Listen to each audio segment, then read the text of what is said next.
The dark side of Greek mythology.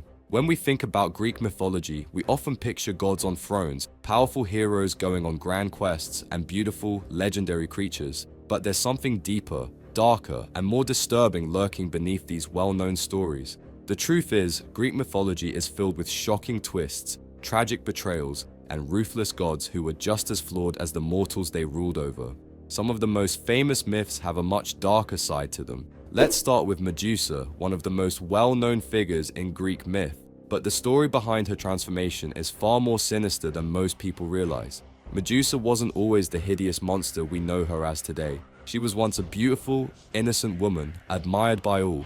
But then, Poseidon, the god of the sea, saw her and decided to take advantage of her beauty. In a shocking act, Poseidon raped Medusa inside Athena's temple. What's even worse is that the goddess Athena didn't punish Poseidon for this act. Instead, Athena took out her anger on Medusa, cursing her for something she had no control over. Medusa was turned into a monster, her hair transformed into writhing snakes, and anyone who looked into her eyes was turned to stone. So, Medusa didn't choose to be the monster everyone feared. She was punished for the actions of a god, forced to live alone and hated by the world.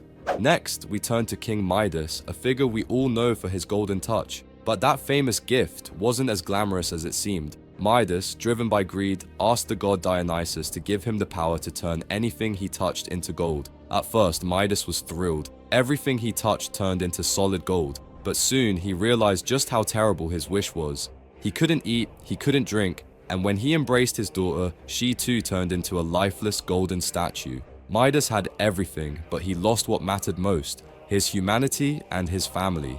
He begged Dionysus to take the curse away, and the god finally did. But the damage was done.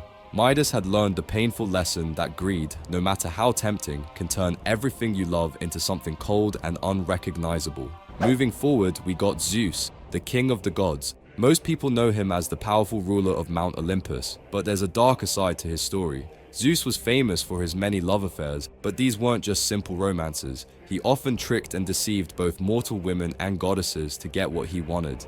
One of the most disturbing stories is about Europa. Zeus transformed himself into a beautiful white bull to gain her trust. When she climbed onto his back, he suddenly charged across the sea and took her to a faraway land. She never returned home. If you think Zeus was bad, wait until you hear about Hades. He wasn't just the god of the underworld, he was also a kidnapper. The most famous story is about Persephone. One day, while she was picking flowers, Hades burst out of the ground and dragged her to the underworld. Her mother, Demeter, was devastated. She searched everywhere for her daughter, and in her grief, she stopped crops from growing, causing a massive famine. Eventually, Zeus forced Hades to return Persephone. But there was a catch. While in the underworld, Persephone had eaten a few pomegranate seeds, and in Greek mythology, eating food from the underworld meant you could never fully leave. So, for part of every year, Persephone had to return to Hades. That's how the ancient Greeks explained the changing seasons.